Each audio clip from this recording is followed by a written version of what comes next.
and ye shall know the truth, and the truth shall make you free. This is Irreverent, Faith and Current Affairs.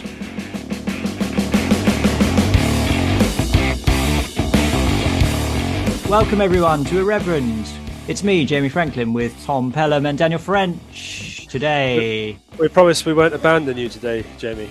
Well, you say you won't, but then what might happen? It was quite a unique episode last week, wasn't it? Because it started with the three of us and then it gradually reduced to just me. So it's sort of exciting. There was a sort of dramatic... You could have ended it with just a chair rotating. Yeah, with no one there. That would have been a fine piece of avant-garde podcasting. Yeah. So... well, maybe we could invent it, couldn't we? So how are you guys doing? It's horrible here, I have to say, in Winchester. The weather is dreadful, but I'm feeling happy. But how are you guys? Yeah, the weather's not great here either, Jamie. But we're not supposed to talk about the weather. I thought that was banned. Yeah, I know it is banned, isn't it? It's such a cliche. You know, tell the listeners something concise and interesting. The wrong person, really. Daniel. Okay. I went to see... both counts, yeah. I took my daughter, who's a A-level drama student, to go and see Jesus Christ Superstar opening night at Plymouth, which, I think she expected... She'd never heard of it before. She didn't know any of the music. I think her expectation was something, Sandals and Life of Brian type sort of thing, and it was sort of rock musical, and the cast were all dressed in kind of street gang stuff. It's very kind of contemporary. And we both really enjoyed it. I always find with that particular script, the ending is disappointing, to say the least. But what happens in the end, Daniel? Can you tell us? Nothing. There's the crucifixion. And then in the movie, they all go off on a bus and leave him on the cross. Okay. But the ending is just very flat. I don't know why, really, what the big deal is about that. So I don't think on Godspell, the sort of equivalent musical, there is that same collapse at the end, but it was very well done. Obviously it's presumably they're refusing to show the resurrection, yes, yeah. And that's why it feels flat. Of course, if Christianity had ended at crucifixion, the disciples would just sat morosely in the upper room and then nothing else would have happened. It's a good theological point there, isn't it? It's like 1 Corinthians 15, if Christ is not risen, then our faith is in vain, and we're of all people to be most pitied. It's good. I suppose, to be fair to the writers in the play or the musical, it does not say that there isn't a resurrection. It's one of those things that needs affirming, though, doesn't it? I think. Yeah. And I could hear some people behind me at the end saying, "Is that it? Is that it?" That's kind of Python-esque, isn't it? There's your missional opportunity. That's the moment you turn around and say no. And no, that's not it. And if you want to hear more, yes, listen to Irreverent. Listen to the Irreverent podcast. Yeah, I could have left loads of little calling cards. That's what we need. Business cards. I've got business cards. Have you not got any? I've got only a few. I've got to send you some because I've got loads. Yeah. I've got loads. I could have dropped them randomly. No, not your personal business card, Tom. The irreverent, irreverent business cards. Get with the program, Tom. Honestly, I went to Pusey House this week, and it was a great opportunity to give a load of business cards out, but I forgot to put any in my wallet, which is a shame. But I have actually sent somebody there a big packet full of them, so hopefully because those are the kind of people who listen to us, godly Anglo-Catholics. They'd love it. They'd absolutely love this. They'd be lapping it up. In fact, if there is anyone from Pusey House listening to this for the first time, then welcome, because you're our target audience. Alongside extreme Protestants, of course. Welcome. Alongside Zwinglian memorialists. Right. Anyway, before everything in between. This is a constant temptation, when we isn't it? Started, it was just 3 people in Sweden, wasn't it, listening? Yeah, and my mother, who still listens. Of course she does. Of course she does. Yeah, she's very proud of me. Let's move on to some notices now. I just wanted to say thank you very much for people who leave messages on Buy Me a Coffee and give us virtual coffees.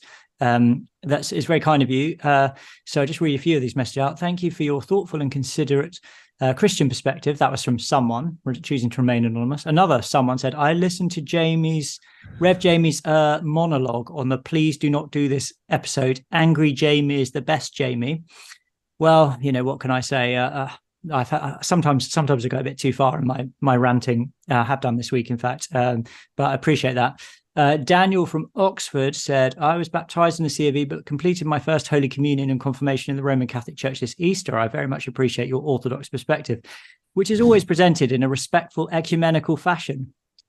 Wow, do you hear that? Particularly when Tom isn't there. Particularly when Tom is not on the podcast. Some of the Catholic podcasts I listen to can focus too much on why Protestantism is wrong. But the truth is, the apostolic churches have much more in common than not. At least where the Orthodox line is held. Keep going. Interesting ecumenical perspective there. I like it. I agree. Yeah, I am ecumenical. Anything from Gavin Ashenden this week?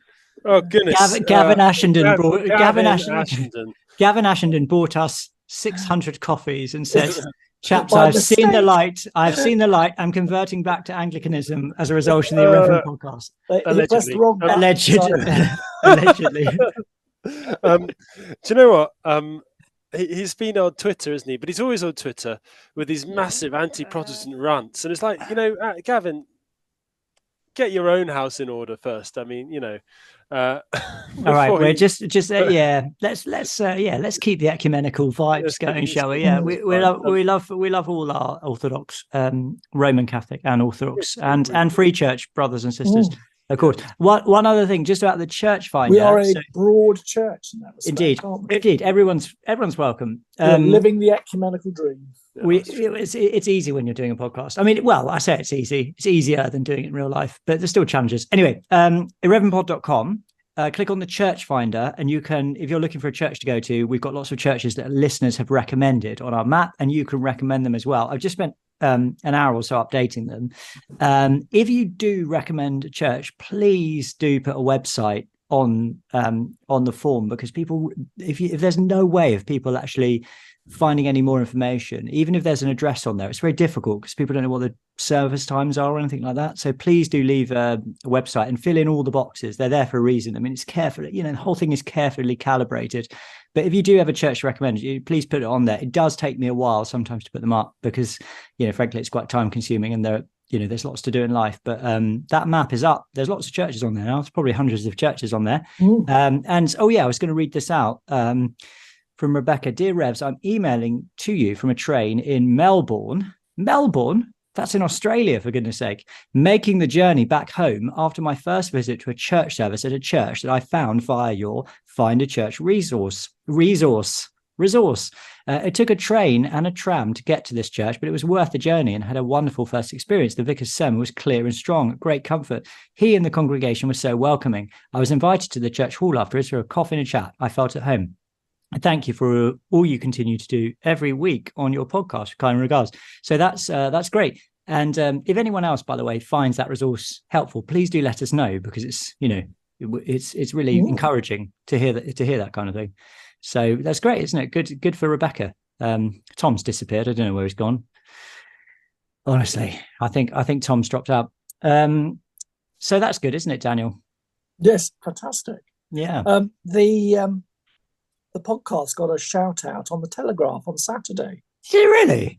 I only found out a couple of hours ago at church, where a couple of parishioners said to, "Oh, you're brave, vicar," and so tapped me on the shoulder and we were talking at different purposes about the Marks and Spencer's advert, which I know we're going to cover, and I hadn't realised that it wasn't that they were seeing my post on social media, but they were seeing me quoted on the Daily Telegraph's article on the Saturday edition, which was majored on the Catherine Bilbersing's letter to Marks and Spencer. Right. But then further down, it has. Sorry, no, Irreverent doesn't get a. Now, I've got it wrong. Is it just you? Is it just you? Just me. Where's the article? I want to find it. It says Reverend Daniel French, an Anglican priest in Salcombe, took aim at Marks and Spencer's slogan with the accompanying advert, "Love thismas, not thatmas," saying, "Looking forward to seeing how you de-Christianize Easter." So, right. Oh, nice. Sorry, I thought it was the podcast, but all right, okay. Well, I've only just read it in the last sort of minute before the show started. But maybe if you can get tangential. If you can get on the Telegraph somehow, you can publicize. If you can get on Planet Normal or something, having a massive rant about Marks and Spencer's, you can talk about how you can find more of this sort of thing. This more sort of robust, muscular Christian critique of the culture on irreverent faith and current affairs. Irreverent, yeah, exactly. Well, David Frost quoted me at Christmas. I think it was the Christmas Eve edition. Yeah. And definitely mentioned irreverent. Nice. Well, if anyone who's, a journalist or famous or has a massive podcast of their own wants to publicize the show, please do. You're very welcome. Don't feel shy. Just publicize it. Right, let's do some Bible stuff, shall we? We're going to continue. We're just going to do a little bit of the Book of Acts. Now, Tom, you've been meditating deeply for months upon the sermons in the Book of Acts, so you're going to provide amazing insight here. So we're at Acts chapter 3, verse 11, 16. But first, we must say the Lord's Prayer. Now, shall I say it? Because Tom, you're going to expound the scripture, and Daniel, you're very good at doing the final prayer. So I'll do the Lord's Prayer. So let's pray. Our Father, which art in heaven, hallowed be thy name. Thy kingdom come, thy will be done in earth as it is in heaven. Give us this day our daily bread, and forgive us our trespasses, as we forgive them that trespass against us. And lead us not into temptation, but deliver us from evil. Amen. Amen. There we are. Okay. So shall I read, or you read, Jamie? You read. I mean, it's a lot of me at the moment, but always is. Well. That's one of the main critiques of the show, by the way. Jamie talks too much and interrupts all the time. Does he? Apparently, yes. Really? Apparently I do, yeah, apparently. So Acts chapter 3, verse 11. While he clung to Peter and John, all the people. So sorry, we should just give some context here. This is just after the lame beggar has been healed, so that's why he's clinging. That's who the he is, and that's why he's clinging. Tom, you've just gone like super loud. Your breathing is like like a sort of wind. It's like a mighty rushing wind in my ear. Yeah. I'm not sure it's my breathing. It's definitely. Sorry. Okay. That's okay. I think maybe supernatural manifestation. It's the Shekinah glory. Pretty awesome, wouldn't it? Yeah. Is that better? Is that better? Yeah, I think that's a bit better. Yeah. Thanks. While he clung to Peter and John, all the people, utterly astounded, ran together to them in the portico called Solomon's. And when Peter saw it, he addressed the people. Men of Israel, why do you wonder at this? Or why do you stare at us as though by our own power or piety we have made him walk? The God of Abraham, the God of Isaac, and the God of Jacob, the God of our fathers, glorified his servant Jesus, whom you delivered over and denied in the presence of Pilate when he had decided to release him. But you denied the holy and righteous one and asked for a murderer to be granted to you, and you killed the author of life whom God raised from the dead.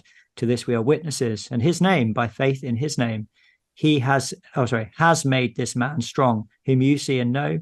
And the faith that is through Jesus has given the man this perfect health in the presence of all. So there we go. There is a bit more following, but we're gonna leave it there. Yeah, leave it there. So I mean, this is the second big sermon in Acts, isn't it? And it's again given by Peter. The first one being Pentecost. I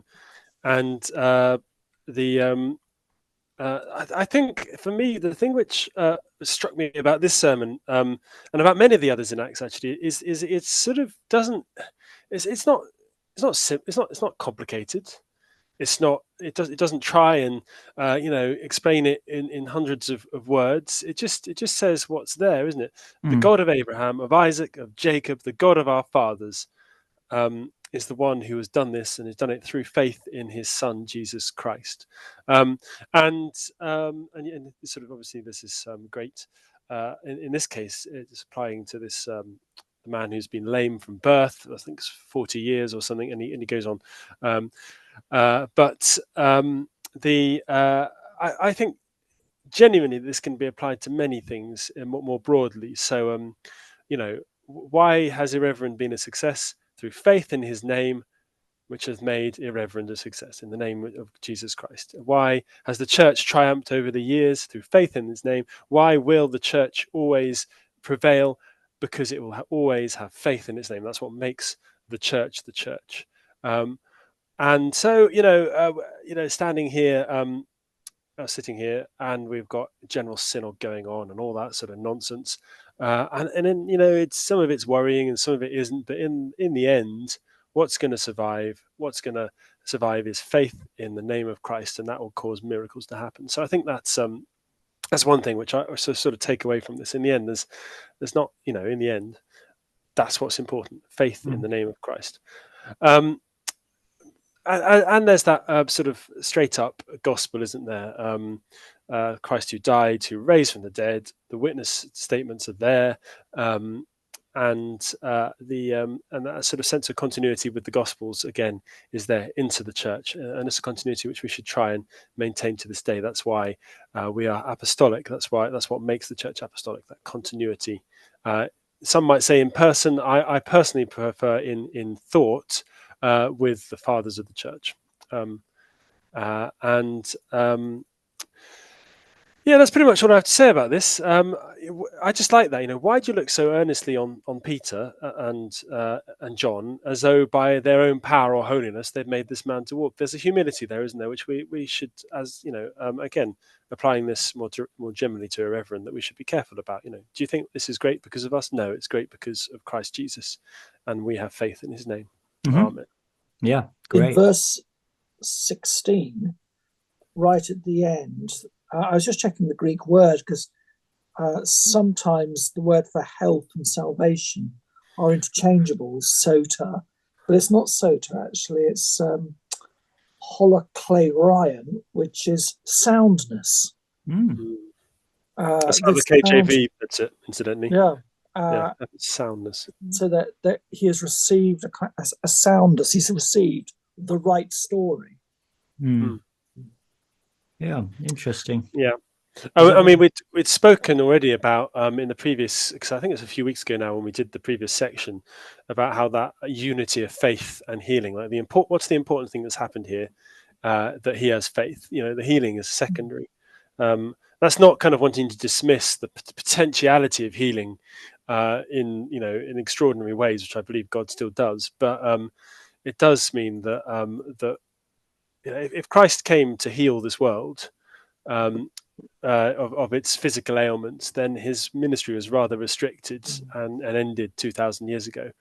But he came to heal this world of spiritual ailments first and foremost, and that ministry continues to this day, and so does healing. But But there's kind of a connection, isn't there, between healing and salvation in the gospel? I mean, sometimes it's sort of slightly ambiguous sometimes as to what's going on there. But I think that's what the thing that I find interesting about this passage is that by faith in his name, this is what has made him well. And that kind of thing about, having faith in Christ, we normally think about that in terms of being saved from sin and so on and so forth. By grace you've been saved through faith and so on in say the book of Ephesians, but here it's specifically linked with physical healing. So that's quite interesting, isn't it, that we don't normally use that kind of language around physical healing, but in this passage it's very, very explicit. So I don't really conclude. I watched a couple of days ago the reluctant convert, the most reluctant convert. Have you seen that? It's a sort of monologue play that's been televised about the conversion of C.S. Lewis. All right. The gradual conversion. And clearly there's a lot of psychological stuff that he had to get over, including the grief, unresolved grief of the death of his mother, the First World War, and so on and so on. A very difficult relationship with his father. And there's this wonderful bit towards the end where, spoiler alert, but he's walking down the woods with Tolkien, and has that conversation about myths, and the great myths that have power over us, and that Christianity is clearly a myth, but the difference is that it's the myth that is true. It's the one myth that is historical, and those words, kind of carry with him, and over the day he's sort of literally physically tortured by this, almost the point in of trying anything that night to avoid acknowledging Christ as Saviour. I'd rather get absolutely drunk than do that, but he feels hounded by the presence of God. And this great intellectual truth becomes a physical manifestation in him, and then he receives this peace that passes all understanding. And I thought that they did. It's a 2021 film that I think during the whole sort of COVID lockdowns, they never really got the kind of traction that it should have got. And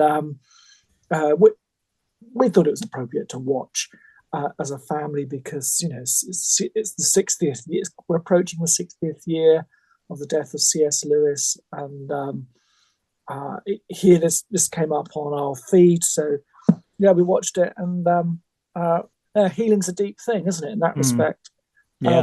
Mental, physical. I think a true orthodox understanding of salvation is actually profoundly holistic. And that shouldn't be wishy-washy.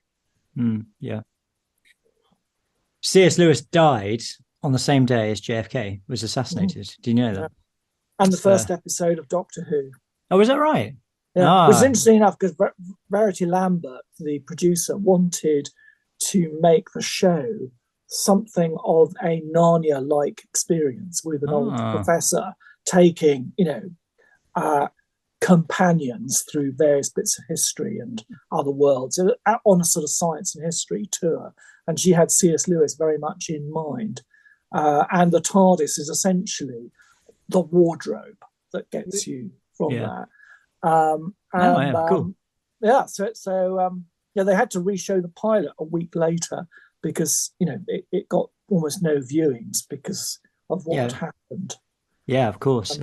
I find it fascinating, actually, if you look again at the Church of England websites, how little has been made of the anniversary of Lewis's passing.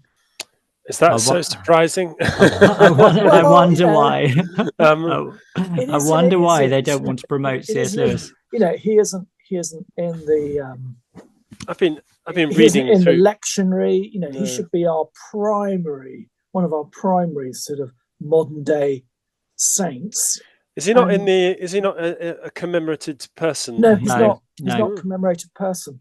No, when you consider how obscure some of the people from the 20th century are in the lectionary, to have someone like C.S. Lewis not commemorated is pretty extraordinary, isn't it?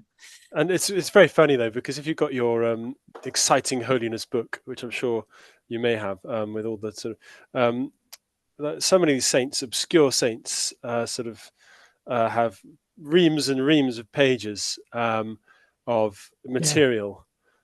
Which is okay. I don't really tend to use it anymore. But and then I'm always surprised when you get to Luther. It just says like go to the common of the saints, and you think, regardless of his contested heritage, like the Church of England relies on Luther. And yet they don't really bother with anything. Let's not start with this again, shall we? Everything comes back to a Protestant polemic with you. I've been reading. I've got this wonderful volume which I often quote from. It's actually got a copy of The Great Divorce in, so I don't even need the version of the book. Yeah, can you give me my copy? Just come here and I'll give it to you. Yeah, you can. You came to visit me here in The Great Divorce. He has a bishop, isn't he, who refuses entry into the pearly gates because he denies the resurrection, because he's too busy doing a seminar denying the resurrection. Well, he also there's this really funny touchy subject there. There's this really amusing moment where the bishop starts sort of contextualizing hell into a sort of heaven. It says, well, it's a sort of heaven and a hell depending on what you make of it. I mean, I personally found it quite heavenly. Found it quite stimulating. Stimulating. It's the way that he departs with such aplomb. There's like a sort of he takes a sort of curtsy and a yeah, solemn bow as he goes back to the bus to Greytown. it's very true to life, isn't it? That's the thing, is, you know, people like this, you know, you've seen this kind of thing, and you also, the other thing is, you see it in your own heart as well, you know, which I think is the most amazing thing about it. Chaps, you wonder why he's not an exciting holiness. So yeah, that was something I want to say. Exciting holiness, or excruciating holiness, as some people call it, or even more extreme, execrating holiness. I have to be careful, because the former Bishop of Exeter, I think, edited it, but you know. Oh, well, those are things other people say, not something I would say. Allegedly, people call it execrating holiness. I would never. Awful. I would never call it that, or even use those words in conjunction with each other. Chaps, we should move on to talk about some stories now. Let's discuss the Marks and Spencer's advert, Christmas advert. Now, this is courted widespread controversy, and I think if we were to try and summarize it, it's basically a kind of collage of people who are ostensibly celebrating Christmas in traditional ways, you know, with family, with charades, with, I think, like the sort of making of an elaborate cake. And it all seems fairly straightforward, doesn't it? But then sort of about halfway through it, they all start to sort of rebel against this kind of traditional Christmas scene and start smashing things up, and it all becomes like chaotic. And they sort of reject, you know, the idea is they're sort of rejecting the Christmas kind of imagery and traditional activities. And then it sort of ends with a sort of, I mean, what does it actually say at the end? It says something like, you know, celebrate Christmas in the way that you want to, or the way you feel, or... And Thismas, it calls it Thismas. Oh, Thismas, yeah. Thismas. It's the perfect sort of postmodern advert for Christmas, isn't it? Like, you know, strip Christmas of literally everything. I mean, even not even the secular, and just make it into. I mean, you know. Yeah, love Thismas, not thatmas. Sorry, I've just found that. Sorry, Karen. You know. So I mean, it's long since the Christmas adverts for these people tended to have any sort of religious theme to it, but at least they had sort of, I guess, positive things you might say about family, or about love, or about hope, or even about kind of just jolliness, and it's just stripped all of that out into a sort of nihilistic, kind of destructive advert, where everything boils down to, you know, I think therefore I am. Here's the thing, Tom.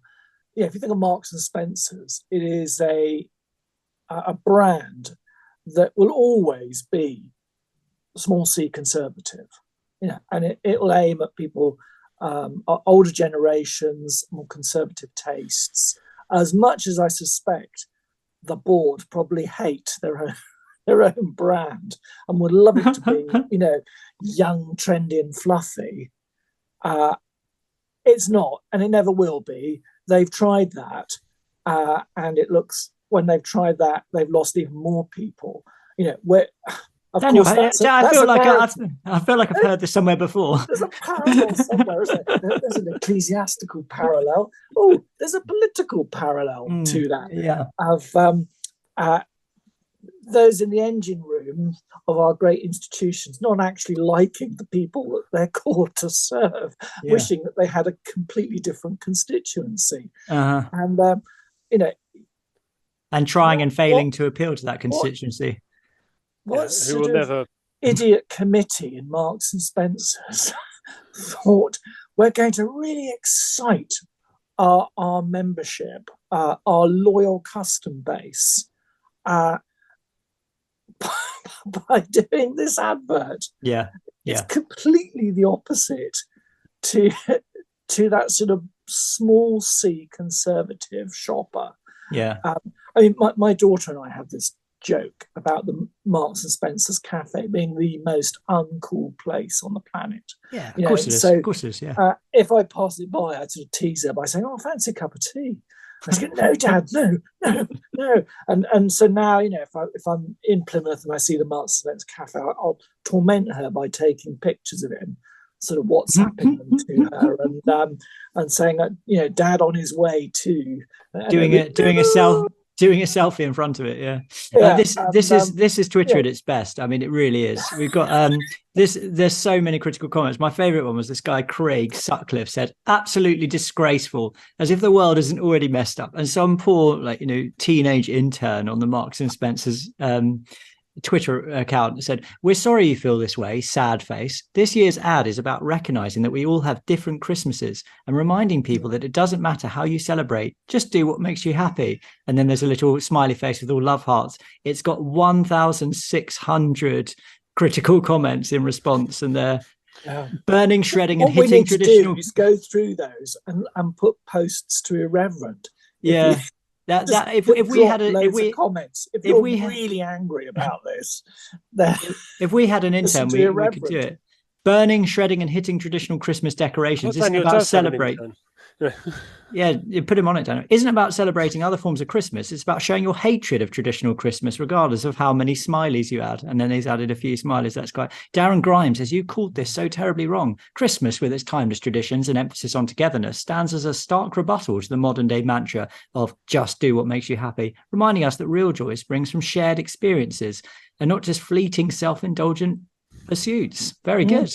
Very good. I mean, clearly the intern has never watched even the Muppet Christmas Carol. Well, it's all very Scroogey, isn't it? Yeah. Working on that level where they just don't have any access to what the story is about.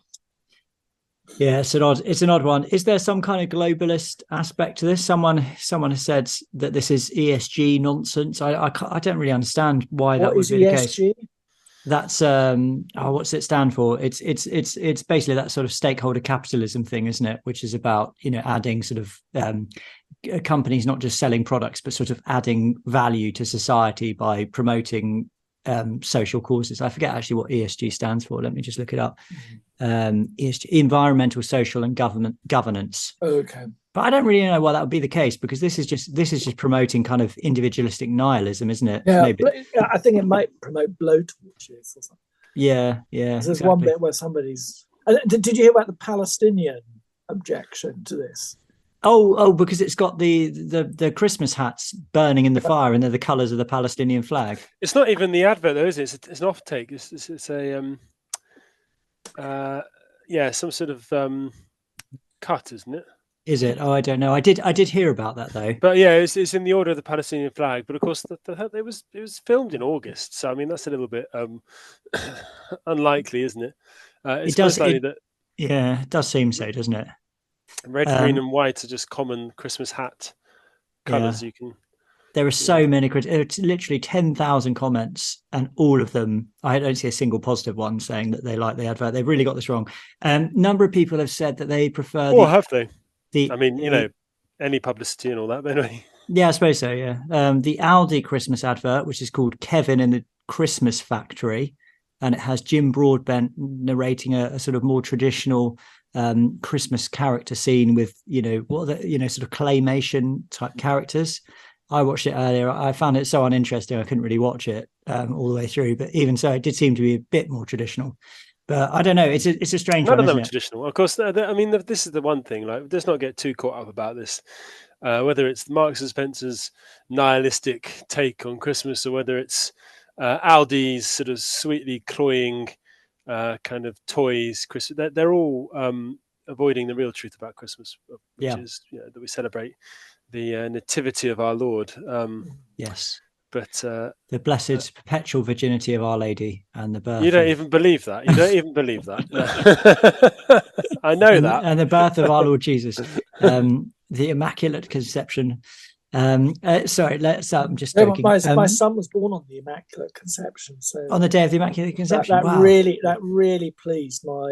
What day is it? My Catholic father-in-law. He's truly pleased me actually as well. He's truly blessed. 8th of December. Okay. Is that the date? Yeah, because that's Mary, isn't it? That's when Mary was conceived. I think doesn't the prayer book call it the Conception of the Blessed Virgin Mary rather than the Immaculate Conception? Yeah, it wouldn't call it as a lesser feast. Is it actually in the prayer book? I think it might not be in the prayer book. I think it might be in exciting holiness, but not in excreting holiness. Excruciating holiness. Yeah, sorry. Go on, Tom. You have something else? Yeah, go. No. Just to say that. Yeah, I mean, they're all missing the point, and the Christmas is no more about nice family time than it is about nihilistic destruction of everything. It's actually about coming around in awe around the sort of the manger and worshipping God, and everything else follows from that. But not destroying Christmas decorations and no. that kind of thing. Although, I can definitely see why she smacked that elf thing off the roof. I mean, I'd do the same. And was it one of the charades? Can't stand charades. Don't make me play charades. But they looked like they were having fun when they were playing charades. And really? then, that's the thing. Is I'm watching it and they're having a great laugh, and then suddenly she just rejects it all. She says, "I hate charades. I hate other people. I hate being with other human beings." Maybe she's come to see the light then, because charades is awful. It's really promoting. It's a funny thing that I think up till about the 80s, when it was, it seemed to go into some overdrive in terms of commercialization, Christmas. And I can remember that kind of lever point was particularly, I mean, I put it in sort of mid-80s, round about actually the time EastEnders first came out as a soap. And they had their Christmas. They had this tradition of, the terrible EastEnders Christmas edition, which was, if you weren't suicidal beforehand, at the end of it, you certainly were. The first one, I think, where Dirty Den, who's the landlord for the pub, is strangling his wife Ange because she's faked her a cancer story, and it was one of those times where you could see, there's a different take on Christmas coming here, when people are actually beginning to articulate. The scripts articulate. A lot of people don't have this perfect Christmas, but of course, EastEnders doesn't sort of then push you to say, well, actually, the truer, deeper Christmas is in the Christmas story, rather than the perfect gathering that we're trying to do, a sort of Thanksgiving meal where we really all hate each other, but we're just going through the process. And family sores and divisions all sort of blow up. Now, that's the first time I remember a really big negative Christmas TV thing.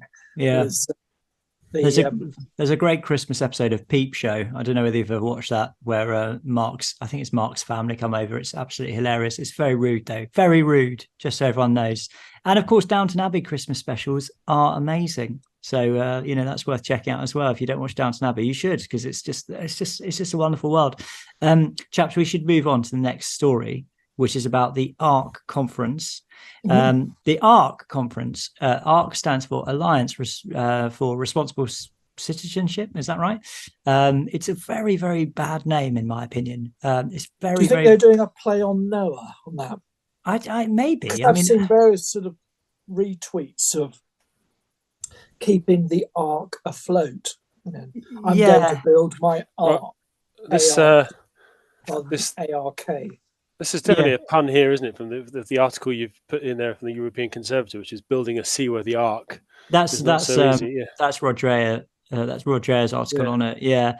I don't know whether it's intentional, but anyway, I just thought it was a really, really boring name. And in some ways, I think the name actually encapsulates maybe what the problem is. So just to tell people, in case they don't know, it's a conference which is organised by Jordan Peterson and Philippa Stroud, and I think James Orr had a hand in it, like he has a hand in seemingly everything on the planet.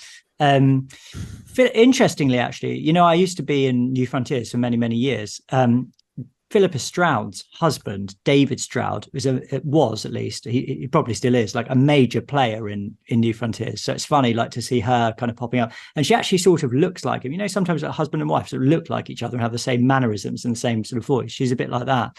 So it's kind of funny to see her sort of popping up in this context. But yeah, Philippa Stroud, Peterson, James Orr, people like that. And what they're trying to do, this is kind of the problem, isn't it? Is it's kind of hard to almost say what they're trying to do, but they're trying to sort of promote, or at least sort of think about how you might tell a better story to the kind of sort of nihilistic stories that are promoted in Western modernity, particularly, I think, the kind of woke neo-Marxist thing. What story can we tell to to other people, I suppose, particularly young people and the upcoming generations, that will sort of unite us and help us to move forward and help us to sort of form an anti-woke coalition and so on and so forth. So I think that's why the title is so sort of banal in some ways, because it can't really say very much more, can it? It's just say we need something which is more responsible, and we need to be in alliance, like together, even if we don't really agree on absolutely everything. So let's call it the Alliance for Responsible Citizenship. So I don't know, I guess that's kind of where I start from. But it does seem... I thought it was, I get what you're saying, and I think there is clearly a problem. And I saw that at NatCon as well. Actually what people want to talk about is religion or the metaphysics. They want to kind of go higher up the culture war to the spiritual war. And, the constituency at NatCon, clearly there was an atmosphere to do that. And then there were silly people like Michael Cove who were sort of poo-pooing that. So I felt there was an element of that being repeated once again. Though interestingly enough, on the post-conference talk that evening in the same venue with, I think it had Douglas Murray, Jonathan Pageau, Jordan Peterson, and a couple others in a sort of panel discussion. And when Pageau, who is this sort of semi-famous icon writer from America who's befriended Jordan Peterson and runs the Symbolic World podcast, he got up and gave a talk where halfway through he said, out of interest, raise your hand if you are a person of faith. Now, there were 12,000 people in the O2. And people sitting right at the back said they couldn't see a hand that wasn't up. And, clearly that in a way betrayed what the conference wanted to talk about was the things of God rather than the city of man. But I think that's going to take quite a lot of nudging to get people to have the confidence to be able to talk about that. Clearly Jordan Peterson has, I think when he's done his best, it's been when he's been doing these Bible series and Exodus and that, that's when people are really leaning in because this is new, juicy stuff. Whereas the kind of more bog standard psychological stuff, woke, anti-woke stuff, it is fine, but we've all heard it. And it strikes me that there's a slight allergy in some of these movements to go full throttle. Well, yeah, but that allergy is embodied in Peterson himself, isn't it? Because exactly. he's never actually clear. And sometimes he sounds a bit more Christian. Other times he sounds like a kind of secular humanist. Sometimes he sounds like a kind of perennialist, like he sort of thinks all religions are sort of leading towards this sort of axiomatic center or something like that. And that's actually, can we just listen to part of this? Because there's a kind of recap on YouTube. So, it's only a few minutes long, but it's sort of, in many ways, it sort of completely nails this. So have a listen to this. There was once a day in Western nations where we took seriously the extraordinary value of every single human being. The eternal message that's at the foundation of Western civilization is that we are each a divine locus of value. We each have a cardinal and irreplaceable role to play in the destiny of the world. But as we have become separated from the source of why man is infinitely valuable, we've seen an unraveling of the pillars on which our societies are built. We live in an age of cronyism. US corporations. Yeah, then it starts talking about crony capitalism and things like that, kind of weirdly. But I think that in itself actually demonstrates the sort of bricolage of different concerns that are being brought forward here. But I just thought it was interesting. You had those two utterances by Philippa Stroud, and then in the middle of it, you have Peterson saying, there's a sort of, what did he say? There's a kind of locus, divine locus of value. And we have a part to play we each have a sort of really important part to play in building the future of our civilization or something like that. Whereas what Philippa Stroud was saying was, she didn't use the word Christianity, but she was clearly saying that the idea, of the dignity of mankind is based upon our Christian inheritance, and that there's therefore going. I mean, she used a mixed metaphor, didn't she? Said an unraveling of the pillars of our society or something like that. But essentially, what she's saying is there's as we depart from that, we're losing the idea of the kind of divine image in humanity. So I don't know. I just thought it was quite an interesting kind of. I think one of the things that's been criticised about the conference, and particularly Jordan Peterson's take on this, is what he's presenting is a sort of Pelagian version of Christianity. I mean, and don't get me wrong, I'm a great fan, and I feel incredibly indebted to his work in terms of, he has been one of the nails in the coffin of new atheism, and has clearly been a gateway drug to Christianity. But there is this sort of Pelagian element that each of us can be our own hero in the story. Whereas I think the New Testament Christianity presents Christ as the central hero, and that we are reliant upon his amazing grace. So I think a replay of the Pelagian heresy, which has always been there, particularly I think in the British Isles, because we are an island people, and so the idea of being our own saviour. And Pelagius came from Britain, of course, Daniel. Exactly, yeah. Yes, you can see how Augustine of Hippo kind of wins the battle but loses the war, in terms of we have this very strong Pelagian streak within us. And I think part of going further up into the spiritual war has to be this recognition that we can only really go forward by our surrendering to him who was born at Bethlehem, to an opening to his grace, that otherwise everything will become unmanageable. And this is the joke, that people start looking at Jordan's YouTube coverage and saying, how tidy is his room behind that chair? Can we embrace a philosophy which is all about getting your life completely in order? Well, that's not necessarily the Christian starting or ending point, is it? Yeah, I agree. Or is it semi-Pelagian though, Daniel? That's Let's Tom's. Be fair that's Tom's little corrective in all of this all the time. It's always semi. Isn't that right, Tom? Semi-Pelagian, not fully. Explain to us semi-Pelagian, Tom. Well, I mean, as we say, by a combination of grace and works, that's semi-Pelagianism, wouldn't it be? Yeah. So it's not fully the fake. So full fat Pelagianism would be, once baptized, you have within you the power to resist all sin, and so therefore that's what's expected of you in order to achieve salvation. Was effectively what he was arguing in his letters. And Augustine, of course, got very upset with this because it denies the necessity of grace. And I guess semi-Pelagianism would be yes, a sort of work and faith.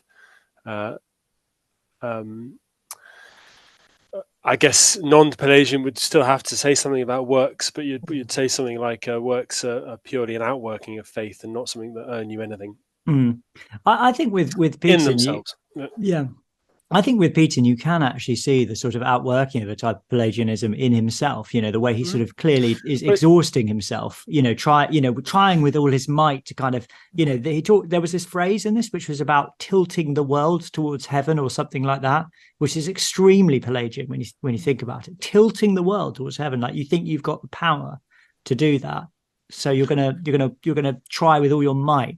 And you're going to come up against it, and it's going to destroy you. Well, clearly, if you have celebrity status, you might, to some degree, think or be duped into thinking that you could. Yeah, maybe. And you are. Yeah. Until it all falls apart.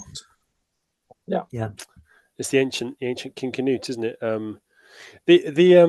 I guess that is the problem with his sort of his famous books about sort of self-help. I can't remember what it's called. 12 Rules for Life. Yeah, 12 Rules for Life is that it's effectively a faith of works, isn't it? Believe in yourself, stand up straight. Tidy your room. I don't know, all that sort of stuff. It depends. It depends on what you think the purpose of the books are, right? I mean, if it's just sage advice, then there's nothing wrong with that.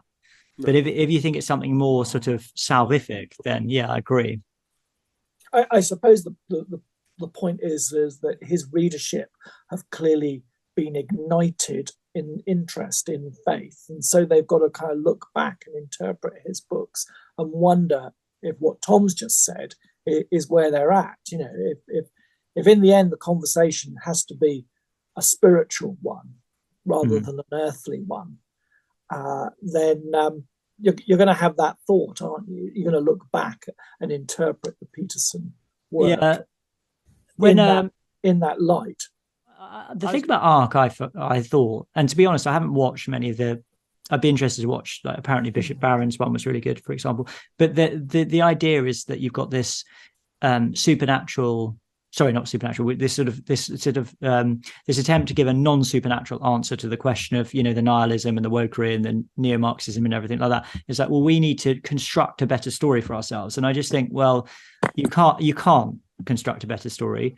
The alternative is Christianity. It's the Christian story. You're not going to construct a better story than that. So, you're just going to have to go with that one. And there's a very limited extent to which I feel like I can sort of partner with somebody like Jordan Peterson, because I just think he's offering to people fundamentally something different to what I want to offer to them. Does that make sense? Yeah, very much so. I don't know if you've been listening to the surprising rebirth of belief in God with Justin Briley. I haven't really listened to it, but I've read his book and I interviewed him on this podcast. So, because he's picking up on that a lot. Just in they put out there's a new episode that's come out yesterday. Thank God for Richard Dawkins. It's very good, it's really well done, and I'd recommend people do listen to what's being said here, because it goes right to the heart of the matter from the first episode. But clearly, a lot of the new atheist enthusiasm is pretty much dissipated, and people are returning to, for instance, a Christian understanding of philosophy and metaphysics. Apparently, academia is now becoming very well represented in terms of traditional philosophy in a way that it wasn't 10 years ago, let alone 100 years ago, when the logical positivists held court. So a lot of that undergirding philosophical work is being done in the background by converts to Christianity. So we have something to be hopeful for, that the donkey work, the intellectual donkey work that's being done, I think, to build up and to represent Christianity as the story is coming forward, But yeah, I mean Justin is very sanguine about this sort of thing. I mean, I'm not personally entirely convinced that the Academy is maybe looking as positive as he says, but or indeed the culture. But he's very optimistic about things, which is great. We need optimists for sure. Anyway, that's a bit about ARC. Should we do some twits on Twitter? Now we haven't done that for a while, and to be honest, I mean, it's always the same people, isn't it? So here we go. This is the guess who? It's Just Stop Oil. This is on their own tweet. They promote this themselves, of course. Two supporters of Just Stop Oil smashed the Rokeby Venus, and this is a sort of homage to a suffragette called Mary Richardson, who slashed. It says it was slashed by her. I don't know what that means. Like, was the art itself slashed? Yeah, I think she took a knife to the actual. They didn't have sort of big thick glass in front of them in those days. That's why they put the glass on there, presumably stop it happening again, maybe. Anyway, so she slashed it, and then these guys have smashed it, as it were, but only the frame, not the actual thing itself. So should we hear their sort of some of their political philosophy? Speaking of the nihilistic despair of our age, let's have a little listen to this.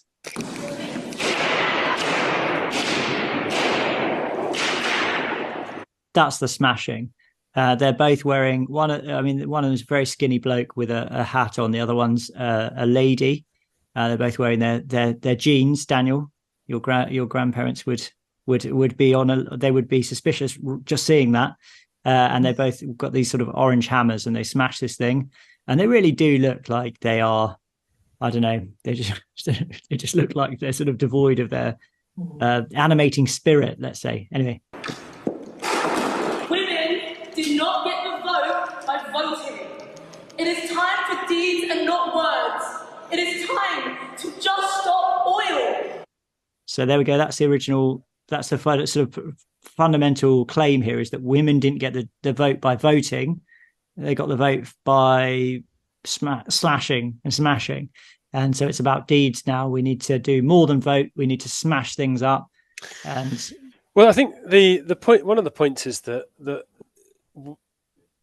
suffragettes struggled to get any sort of popular, even amongst women, support for their revisions. Yeah, lots of women didn't want it, did they? The majority of women didn't want the vote, which I mean, sounds silly now, but they didn't. So I think that's what they're referring to there. In what way? In what sense? Was it as in the vote was given to them against their democratic will, I guess, but. It's interesting logic, isn't it? It's like even though they didn't want it, they were given it anyway. I mean, this isn't the place to be like making a long argument against women having the vote, but there was a sense in which a household was a more unified entity, and that the husband was the kind of representative of that household, and as the representative, he was the one who, as it were, cast the vote for the government, and many women saw it like that. They didn't want that kind of responsibility. There was actually a very good podcast I listened to recently on germ warfare. This woman, I forget her name, but she's written a book. Her last name is Wilson. I can't remember her first name. She's written a book called Occult Feminism, where she goes into quite a lot of this history, and actually she actually makes the point that many of the suffragettes, in fact all of the main ones, were in some way linked heavily with the occult. I mean, I suppose lots of people were in the early 20th century, but it's just quite interesting. Anyway, let's continue with the argument here. Politics is failing us. Politics failed women in 1914. If millions will die due to new oil and gas licensing, millions. Hang on. Gosh, she's so intense. Millions. Where's his accent? Is he Scottish? I think he's a Scouser, isn't he? I think. Okay, fair enough. Millions. So his logic is politics. So it's moved on from the suffragettes, haven't we? Or are they still talking about the suffragettes? Politics failed. Did you say women in 1914? Yeah. Politics failed women then. It's failing women now. So yeah, that's the point. Yeah. Okay. So that's why we need to smash things, and get people's attention. So it's an analogy. They're drawing an analogy between the suffragette music movement and the Just Stop Oil movement. That's what they're doing. Yeah. Does that make sense? Yeah. Okay. Why 1914? Because that's when Mary Richardson slashed this. Right. Okay. But I mean, they are aware that 4 years later, they got the right to vote. Yeah, but they only did that presumably. Well, the argument here is that they only got the right to vote because they did all this illegal stuff and got people's attention, shook them out of their apathy. Tom. Right. Yeah. Okay. Right. Anyway, let's hear that again because it's good. It's also interesting when you watch this. I know I'm the only one watching it, but you're not actually clear whether there's anyone in the gallery because all you can see is the two people. So it's kind of you're sort of wondering who they're shouting at. Due to new oil and gas licensing, millions. If we love history, if we love art, and if we love our families, we must just stop oil. That's an interesting one there, if I may comment. If we love art, we have to destroy it. It's interesting, isn't it? Kind of paradox. If we love culture, we love history, we have to destroy it in order to preserve it. Yeah. Go on, Tom. Were you going to say something? Sorry. I mean, where do they get this from?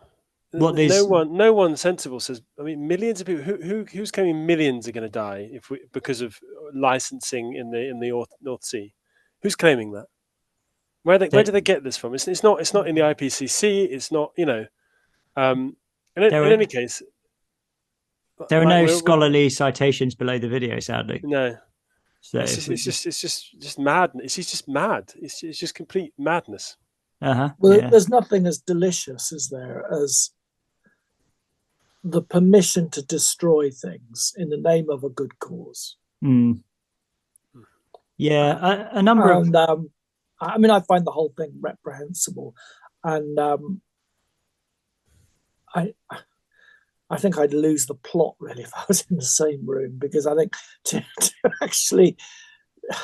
I'd love to see you take them down, Daniel. It'd be great if you just took them down. If you were there, you took them out. I would. I'd take them down, honestly. Take them out.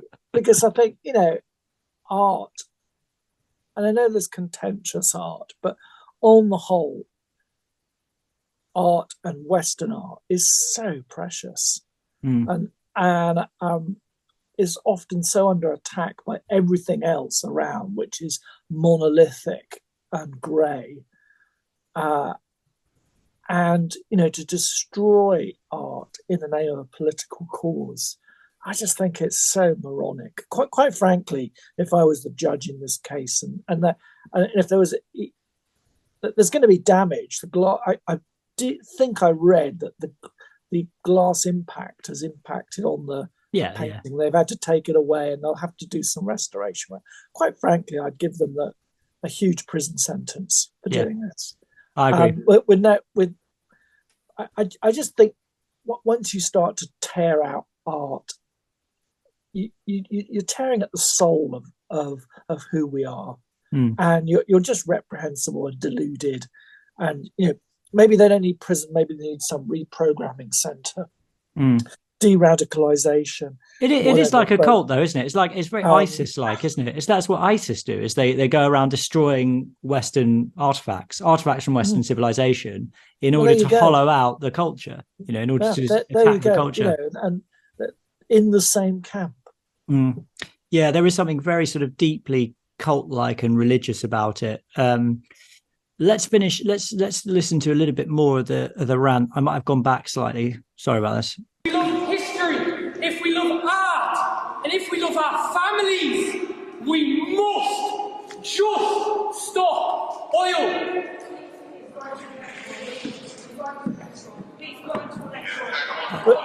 That's the end. Then they both sit down. Here's the theological problem with this is I suspect that the majority of people involved in this organisation are humanists, atheists, agnostics. Justin Welby probably, anyway. He did make a long video this week about climate change. I don't know whether you've seen it, but yeah. And if you were to sort of corner these individuals and ask them, you know, that epistemological question of why should we do this? What is the reason for saving the planet if there is this climate crisis that we should be alarmed at? I think most of them, beyond just saving the planet for the planet's sake, would have no deeper reasoning. Well, this is sort of slightly tangentially. There was a release by two Finnish academics, wasn't there? So it was written up on the Daily Skeptic, which was basically just they were calling for the human race to depopulate and to cease breeding and to just dwindle away and go in order to save the Earth. And I'm thinking, what do they think the Earth is for? You know, and in the end, you know, there's no point in this Earth if it isn't. You know, the Bible tells us that the Earth was made so that for humanity, you know, it was put in a stewardship over it in a sort of priestly way in order to know God. Like there's no sort of reason for the Earth, and God will quite happily remake the whole thing in the end. I mean, this is where ARC is losing out, isn't it, in terms of its arguments? It's why the arguments need to be fundamentally religious, spiritual, Christian. The Christian humanist vision.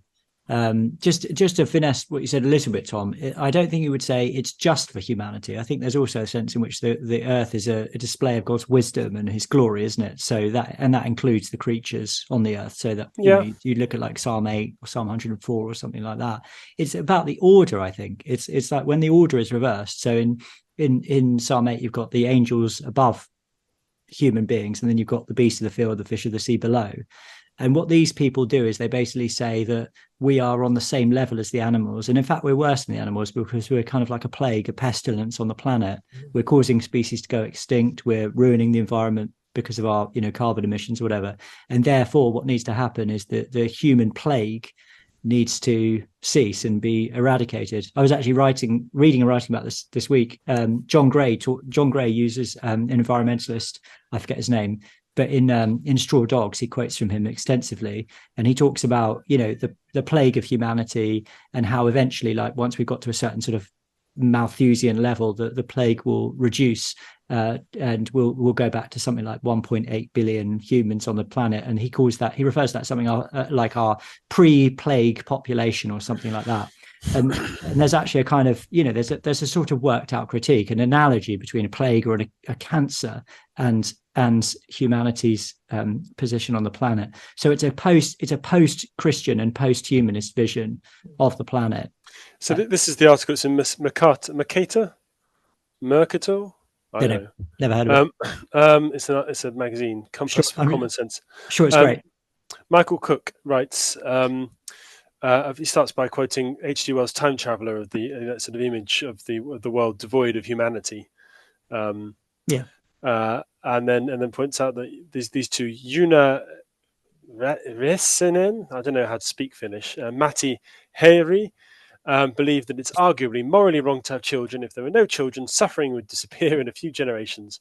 They say severe problems such as climate change would find a resolution if humans cease to exist, thus eliminating environmental destruction.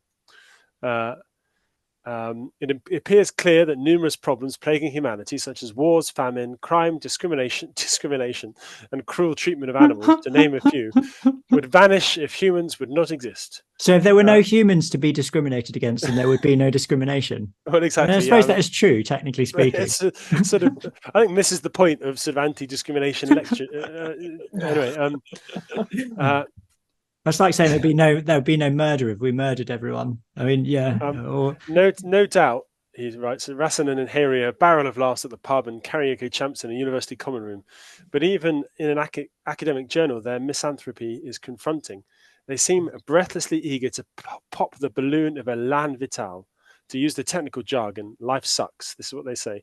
Life, thus, bears a resemblance to a pyramid scheme where new participants work for the well-being of the previous victims of the scheme, creating a vicious circle where new people must be recruited, i.e. born, to benefit those already within the system. This game only exists as long as new players join, and the scheme ultimately ends badly for the latecomers because it's not possible to recruit new members indefinitely. Nevertheless... There isn't a confused by all those shapes there. I don't know. It's a pyramid and it's a circle. I don't know. Yeah. Sorry, Tom. Coming to a secondary school curriculum near you. I know, quite. I mean, this is this is just sad. It's quite sad, isn't it? People who actually think of humankind as children as sort of just recruiting them into a pyramid scheme. A pyramid scheme that will finally persist. That just continues suffering, grinding onwards. I mean, sometimes being a parent does feel a bit like that, but true, yeah. Presumably, these people don't have any kids. Oh no, having children is a wonderful thing, by the way. Just a joke, just a joke. But as Michael Cook wrote in another context, isn't a bioethicist who questions the value of human life itself, like a physicist who denies the existence of cause and effect, or a theologian who denies the existence of God. Mind you, there are quite a few of those. Without an unconditional commitment to the value of human life, a discipline like bioethics is in danger of losing its coherence. Well, not just a little bit, yeah. And the problem is, as C.S. Lewis points out at the beginning of Mere Christianity, is that you end up compassless, don't you? If you're such a nihilist, you can't. There's nothing to see. There's no. How do they know that human life isn't rational? It's comes from their own irrationality is all that they have to bear light upon the humanity. Their own grief and despair and is all that they can see, and they end up completely rudderless. There is a sort of consistency to it, though. I think that is one of the directions that nihilism can point in logically. I mean, it can logically point to a sort of suicidal despair, can't it? Where you just think, well, I don't believe anything. There's no purpose to life, so I'll just kill myself. Or it could be more like a Nietzschean thing where you think, well, actually, if there is no meaning to life, there's no purpose, then all I have is the will, and therefore I'll just exercise my will in whatever way brings me the most pleasure or satisfaction or something like that. That's the Marks and Spencer's version. Yeah, it's the Marks and Spencer's advert. It's very Nietzschean, I think, in that regard. But you can see how in the Marks, I mean, in a serious way, like all the characters in the Marks and Spencer's advert are very lonely, aren't they? It starts with them being in a community, and then it ends with them as like isolated individuals who just smashed everything. And with these guys, I mean, we should pray for these guys because they're clearly like completely. I mean, I agree with you, Daniel. I think they deserve to be locked up, but they're clearly very lost individuals. I mean, it's very sad when they come at the end of the video. They sort of sat down in front of the artwork. They both look utterly miserable and devoid of any elan vital, as the article says. And then the lad holds out his hand in like quite a pathetic way, and then the girl sort of looks at him and takes it mechanically, and it just looks so like such a pathetic picture of human community. Like you've got these two spoiled bourgeois brats who have just destroyed this work of art, and then they're holding hands. Dawkins' love child, isn't it? That is just stop oil as much as it is woke. And again, in the Justin Briley podcast, there's this bit where he has this moment to interview Richard Dawkins and asks about despair, and isn't the new atheist thesis just so overwhelmingly depressing? And Dawkins just can't get it. He just cannot get that, why that would be. And I suppose the good thing for us, the silver lining in all of this, is that existential despair can lead people to faith, can lead people to Christianity. When you've stared at the heart of darkness, there is the possibility then of embracing the light as an infinitely better alternative. And perhaps what we might be seeing and are already seeing is an opening up of that. That the light of God does shine through the cloud base. And there are a lot of people out there, I think, who are just absolutely miserable. And I think if you took that, if you had this as your diet, and you get this from the media and from the school and from the newspapers, from academia, that you should have this existential despair hanging over you all the time. I think people there are actually quite ripe for the good news. Yeah, indeed, Daniel, I agree. Listen, we should move on. Tom, I know you have to leave quite soon, don't you? Do you want to go now, or do you want to stay for a few minutes? Or I probably have to go now. Actually, I've got a PCC meeting, which is always that's very important, Tom. Very important. Existential despair. Speaking of existential despair. Well, Tom, thank you very much, all. Yeah, God bless, and see you all next week. See you, Tom. God bless. Bye. Okay, Daniel, you okay to just do a couple of emails? This is mainly feedback from the Middle Eastern stuff, which people may be familiar with. I mean, this has clearly been controversial, but I'm going to read the two emails out, shall I? And they don't necessarily contradict each other, just different points of view. So first one, I think the first one Dear Jamie, Tom and Daniel, dark days. You asked for feedback on latest podcasts on the Middle East, so I'm forcing myself to write something. First, in terms of your approach, I don't think you can do anything other than tell the truth as you see it. In that sense, what anyone thinks about it is irrelevant.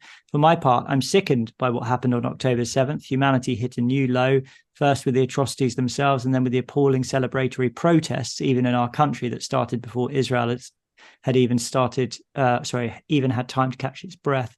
Seriously, who celebrates baby murder? What context justifies it?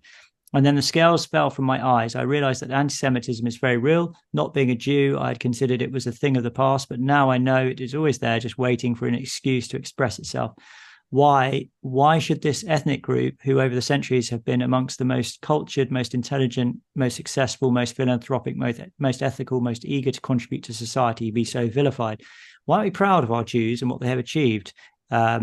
And then what is wrong with us? Why don't we look to them as examples of how to forge strong familial bonds, how to sustain cultural heritage over millennia, and how to usefully contribute to society? So much of what we claim to value and wish for, they already possess.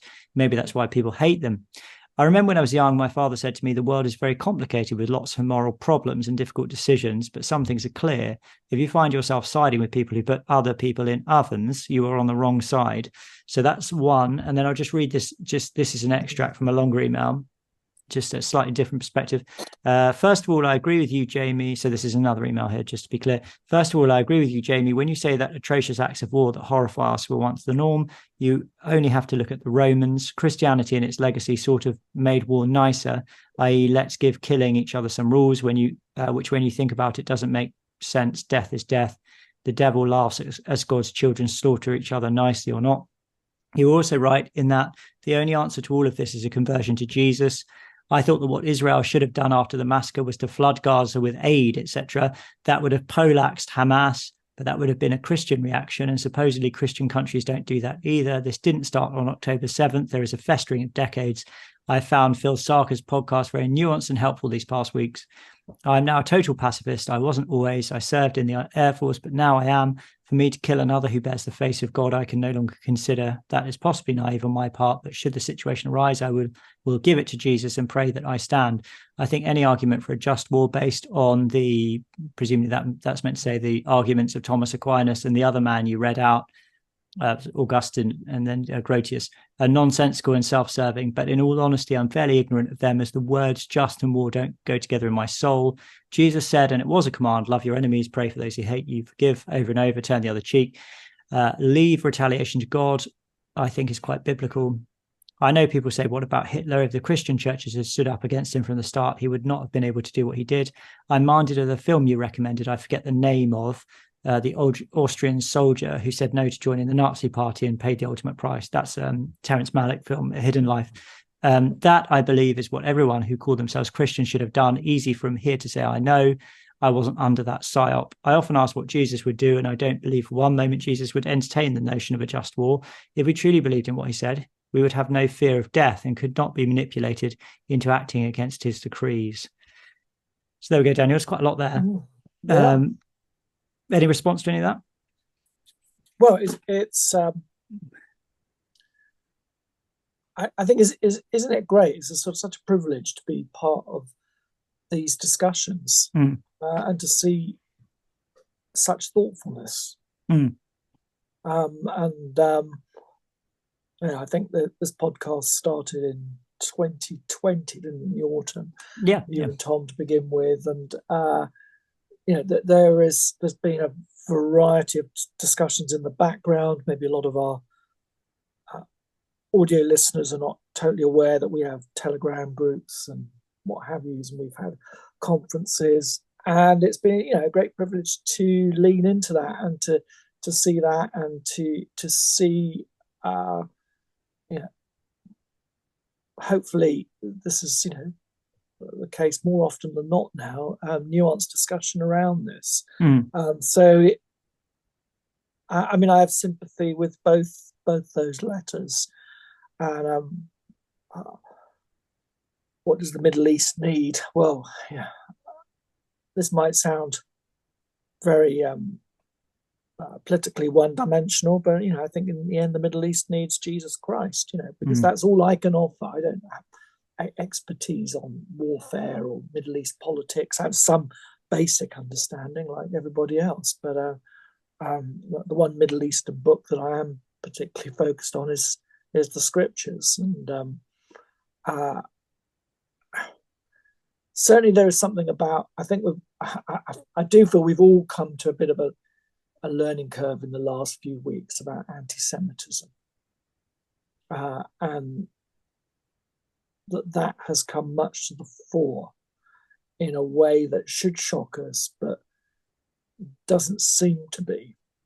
And that for me is highly disturbing. Yeah. I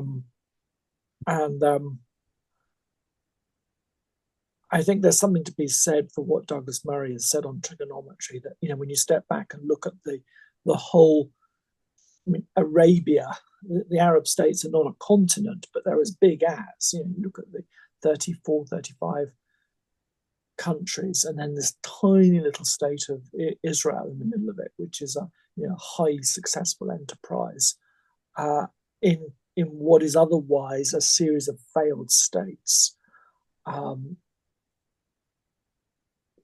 There's something to be said for it is what we're seeing, that, you know, the politics of envy, which again is a deep spiritual trope, isn't it? That and that envy, that sense that, oh well, the Jews have rigged the system.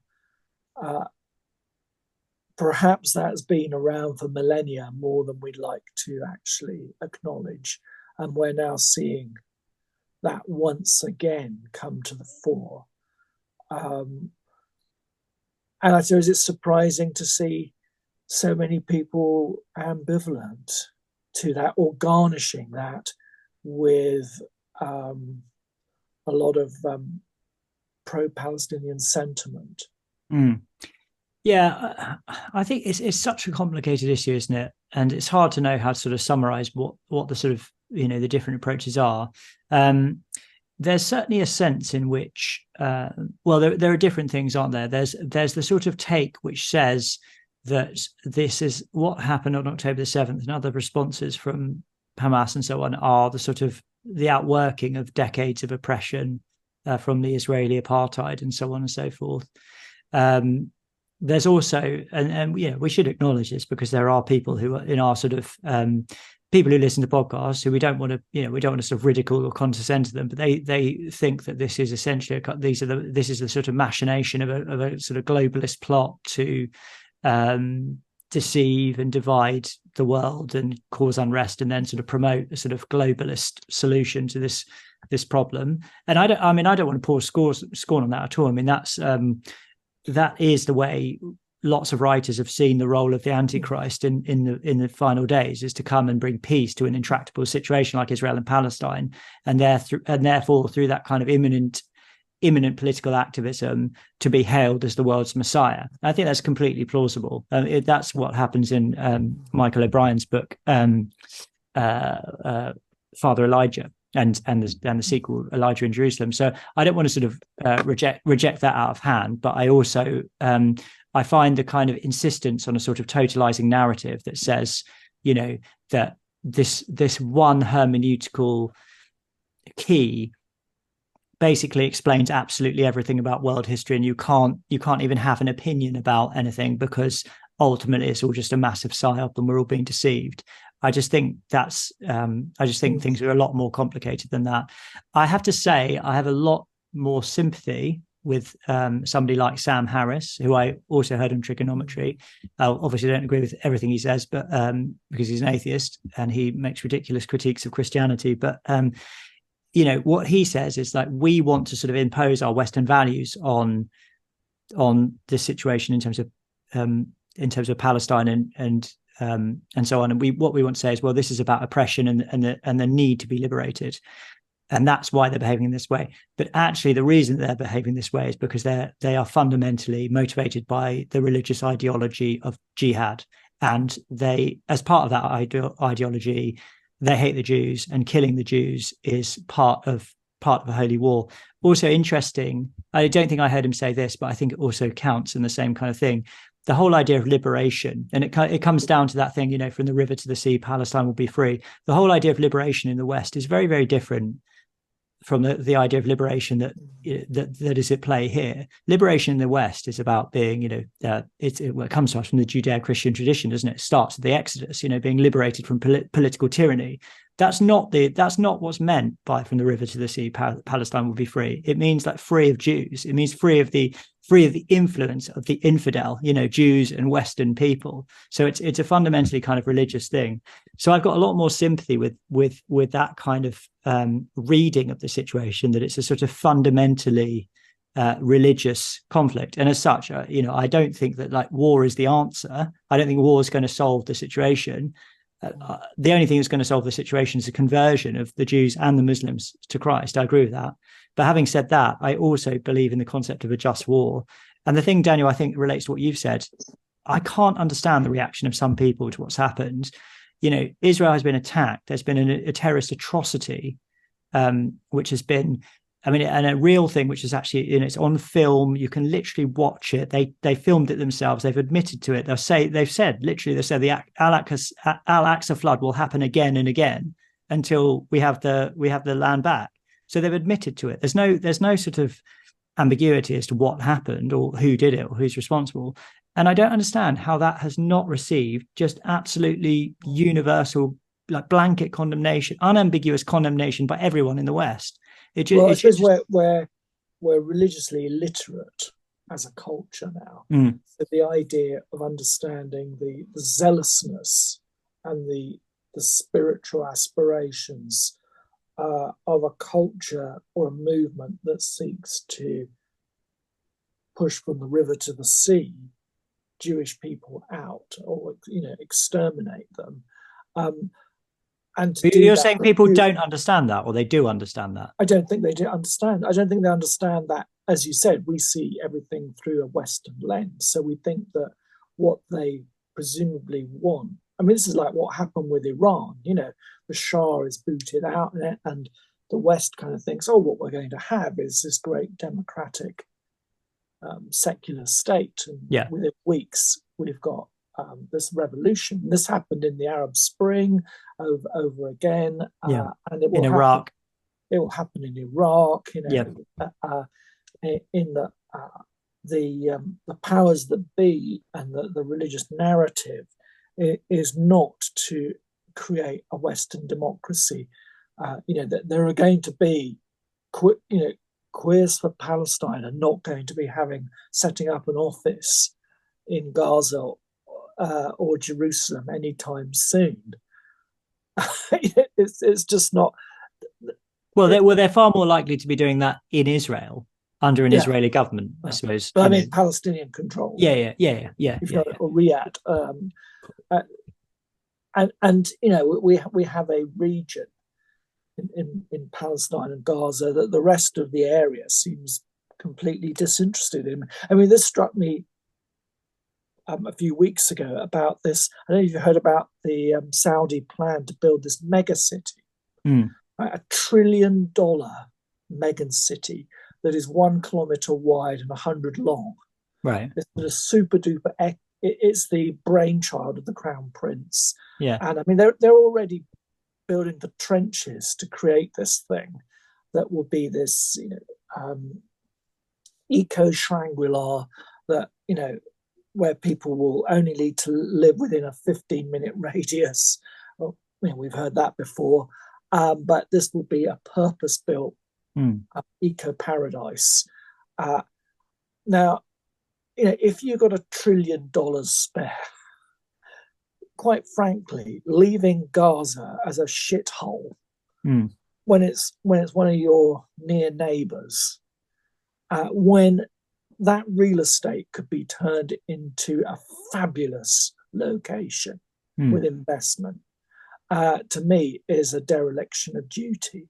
You know, what do you mean on the part of, e.g., Saudi Arabia? Or Saudi Arabia, you know, put their hand in their pocket and give a fraction of the cost that is needed to make that megacity could be done in Gaza, it could be done in Palestine. The money flowing around to do. I mean, the problem is that Hamas just embezzle this money and turn it into weaponry. I mean, exactly. But there would be nothing to stop the Arab states coming together and basically saying, Hamas, your time's up.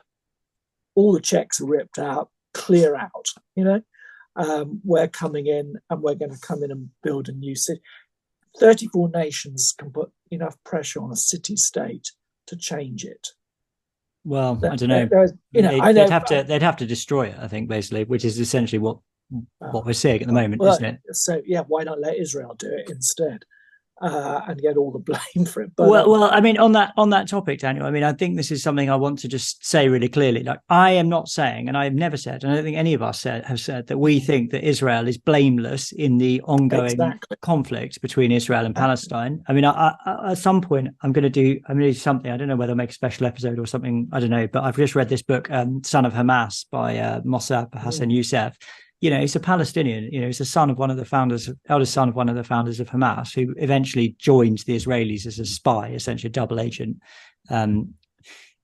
Even though he was Palestinian and the son of a Hamas leader, and he details terrible atrocities that happened to him. He was arrested and tortured for months on end by the Israelis. Mm-hmm. So nobody's saying the Israelis like killing kids, like just shooting them, there are terrible things that happen on both sides of this.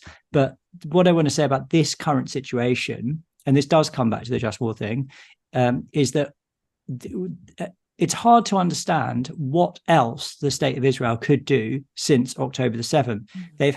They've been attacked. It's a terrorist atrocity by a group that's across the border. They've invaded their country, that want to destroy their whole country, that have killed hundreds of their citizens in absolutely brutal ways, and that still have 200 of their citizens hostage. So, when our friend says, that Israel, what they should have done was flood Gaza with aid, and it would have poleaxed Hamas. I'm sorry, but it would not have poleaxed Hamas. It would just have given them more resources to wage the kind of war that they've already been waging on Israel. They would kill more Jews with that money. And that's why, by the way, I said in the last episode, which some people objected to, that Israel is under no obligation to supply Gaza with food and water and other types of aid, because Hamas would just take it and use it for their own war effort. It sounds like a very nice thing to do, but that standard is never, ever applied to any other nation in war. No nation is ever told that they have to supply their enemy with aid. Why should Israel be told that they have to supply Hamas with aid? I mean, I suppose you can understand the sentiment in that there's an argument that could be made that the Gazans, is that the right word? Yeah, Gazans. Yeah. The Gazans are equally captured by Hamas, that they are under robber barons, that they have not had the opportunity to vote them out. And so 99% of the population is not that, if they could, would boot them out, but are too terrified to do that. We don't. I mean, it was interesting. I heard Mossab Hassan Youssef in an interview, and he said that the majority of the Palestinians would celebrate if Israel successfully got rid of Hamas. And that, we just have to hope that that's the case, that they genuinely do want Hamas out. I don't know. I don't know whether that's true or not. It's an empirical claim, isn't it? All I'm saying is that that it's a very nice it's a very nice thing to say. We should supply them with aid and we should help them. And so, but that aid, the Hamas are in charge. They will take that aid. They will use it for themselves. They've used all the resources they've got. They've completely ruined Palestine by taking the resources from that place and pouring it into their jihad, essentially. And so they use Palestinian citizens as human shields. And I think that there is a moral case. There's at least a sort of conceptually plausible moral case for what Israel is doing at the moment. No. It's not to say that they're doing it perfectly. No, but there could be a 3D chess problem in that they could be falling into a trap as a country. Yeah, absolutely. I totally get what you're saying. the alternatives are few and far. But the other problem is that going in may so incite every other Arab nation, divide the West politically, at a point when the West is already distracted by another war, and give opportunity to the Chinese to think, well, this is a great moment to swoop in and get Taiwan at this moment. That we're all getting a kicking, and it's what is the long-term goal, what's going to be achieved on this. The medium-term goal, yes, I can understand, but the long-term goal is we don't want to end up. Do we want to end up in a global conflict? Yeah, of course not. And there are on lots the plains of Armageddon, which tend to have sort of biblical resonances that aren't very positive. Yeah, and many people have said that what Hamas did on October the 7th was designed to create a stronger reaction as they possibly could, because they wanted Israel to kind of fall into this trap. They wanted to sort of inflict this psychological wound on Israel so that they would provoke them to the greatest response possible. And you can see how in Iran this would bolster a leadership, a failing leadership and a clerical caste that are draining the country of its future. This is perfect. This is a perfect opportunity for them to, rally up a cause, dredge out old hatreds and consolidate. War is peace, all well said. And just on the just war thing as well. So our friend here, I think I can say her name, Elizabeth, says, Jesus says it was command, love your enemies, pray for those who hate you, forgive over and over, turn the other cheek. I think that is precisely the point when we're having a conversation like this. Nigel Bigger's book In Defense of War, I think, is a really good place to go to read about just war. But essentially, the Christian justification for war is that when it is a necessity, it's a necessity precisely because it's the only way to actually act in a loving fashion, given the options that you have. And I would say that that's arguably the case here, at least for the Israelis' own people, because firstly, they need to defend themselves. And secondly, the enemy has 200 of its citizens hostage. So how is it loving to them, to either their own citizens who need to be defended? Bear in mind, we're talking about families being slaughtered under the cover of dawn in the most horrendous way you can possibly, like babies being put in ovens and things like this. So that's, firstly, you need to defend your people. It's not an act of love to leave them undefended. And secondly, there are 200 people, including children, who are literally being held hostage and being tortured by Hamas. Was Israel supposed to, just have some aid, Hamas? It's just, come on, this is not the real world we're living in. That's not love, is it? But to be fair to Elizabeth, I think it's I can understand the sentiment for it. Yeah, for sure. I can understand where she's coming from on this, and would have quite a lot of sympathy towards that. I mean, the other danger is Israel wins the battle but loses the information war, and we're now in a digital age where, unlike wars in the medieval period or the Second World War or Vietnam, we can get our own bespoke versions of this delivered algorithmically to our phones. We can see what we want to see. And how is Israel meant to win that war? Well, I don't think could it be the loss of an information war could do more damage to the state of Israel than even physical battles? You end up with a zillion sanctions from the US put on them. I don't know whether that's kind of particularly likely in that case, but I think that Israel basically can't win. Even if they, what can they do? Their citizens are murdered in the most brutal way, the most diabolical way you can possibly imagine. They retaliate, and then they're blamed for it. So what can they do? They can't win the sympathy of the West. They just, or well, not the West in general, but like these people in the West who are determined to blame them for absolutely everything. The other thing Douglas Murray said, which I think is a good point in this situation, and just to say, I'm not saying everything's, I'm not saying I support Benjamin Netanyahu or the state of Israel or anything like that, but he does say, like, if you're going to play this card and say, the indigenous people need to have the land and everyone else can F off. If we're going to play that card, do you really want to do that? Do you really want to apply that logic consistently in Western nations, for example? What would that actually mean? What would it mean in England if we would say, look, this country is for the indigenous people and everyone else can just get out? It's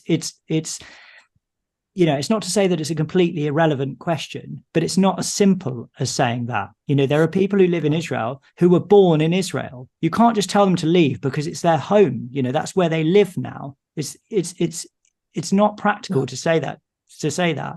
So, and anyway, like I said, I think he also highlighted that, over 3,000-4,000 years, part of the suffering of the Jewish people has been that whatever path they've turned to, whatever thing that they've been challenged that they've come across this sort of counter challenge and this criticism.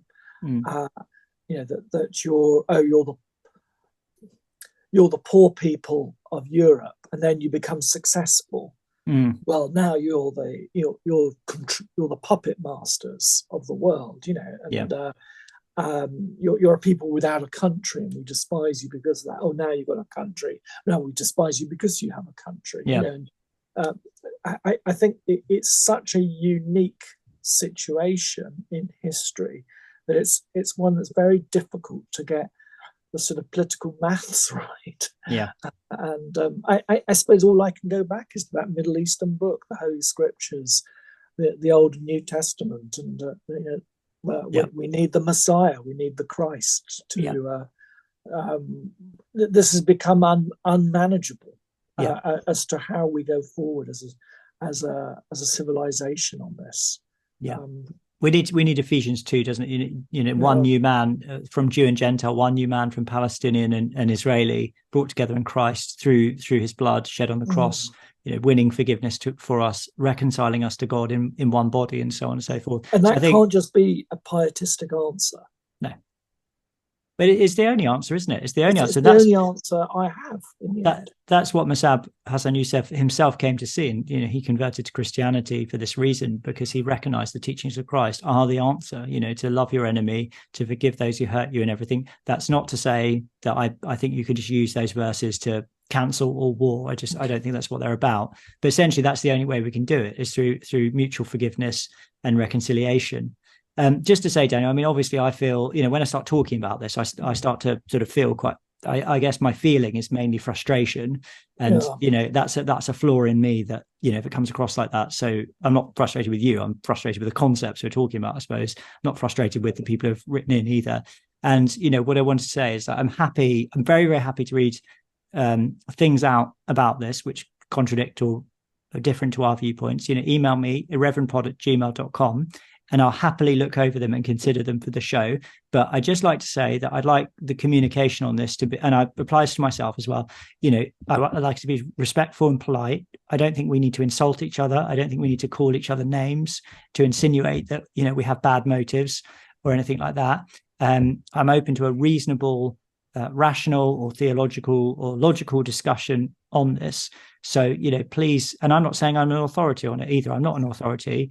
I know what I know. I'd like to know more. I'm interested to hear other people's perspectives. That's why I read this book, because I'm seeking to learn and understand more about the situation. So email us, irreverendpod@gmail.com, and let's have a reasonable conversation about this. But let's keep it respectful, even if it does at times have to be robust. So I don't know. Do you think that's fair, Daniel? I think we can but walk in humility in this at this time and in these conversations. I think to start claiming around that that we might know the whole totality is almost vain. Yeah And frankly ridiculous. Yes. Daniel, should we finish off with a prayer now? Could I just ask people to support the podcast just before we finish? Just to say, if you enjoy this podcast, please do consider supporting us. We rely on your support to run the podcast. I need the money as well because I live off a big chunk of it. So really, really appreciate it if you could think about supporting us. If you support us, you get our free bonus audio podcast, Uncollared, which is us talking about things a little bit more candidly, off the record, as it were, just to our patrons. So to support us, please go to reverendpod.com and click on the big red button, which says Patreon on it, and you can become a Patreon for as little as £1.50 plus VAT in the UK per month. £1.50 a month is really very, very little, very low bar to get that great bonus audio podcast. We release these episodes early as well on the dedicated feed. So please do that because it makes such a difference. So go to our website, reverendpod.com, and click on the big red button. Support us on Patreon today. After you finish listening to this, just go online and do it, please. If you don't want to sign up to a monthly thing, you can always buy us a coffee. And that's the big yellow button on the website, reverendpods.com. But please do consider supporting the podcast. We rely on listener support, essentially, to run the podcast, to meet our costs, to meet the cost that I have as well. So it makes a massive difference, and we don't have any advertising or anything like that. So we rely on you, our listeners, and our friends. So please consider that. So thank you very much. Go on then, Daniel. And we're coming up to Remembrance Sunday and Armistice Day. But if we were in the ordinary liturgy, it would be the third Sunday before Advent. I'm sure that next week we'll have some things to say about the contentious issues around remembrance. Anyway, this third Sunday before Advent collect seems very apposite for all that we've talked about. I don't know about you, Jamie, but I find at the moment that many of the readings and the prayers really sort of are cutting to the heart, because the origins of our scripture go to the Hebrew people, to Israel, to Christ himself. This prayer, I think, is rather brilliant in what it's asking of God at this, and is very relevant to this time. Let us pray.